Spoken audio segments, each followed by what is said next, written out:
Hello tech enthusiast, welcome back to RTC. When you feel you are very tired of a long day's work, and you want to shut down your PC.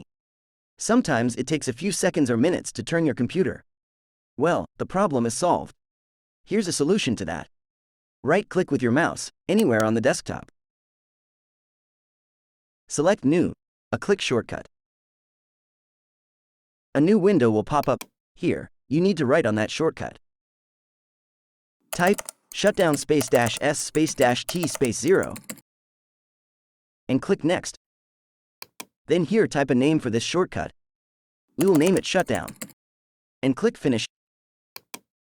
Here, right-click on the shortcut and select Properties. In the Shortcut tab, click the Change icon.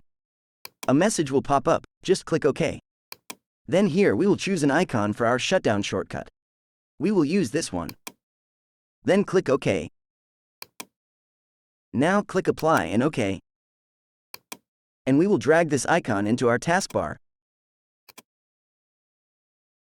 And delete this one. And there we have our own quick shutdown button. We just need to press it and it will shut down our computer. If you find this video helpful, please leave a thumbs up and subscribe if you want to learn more about computers.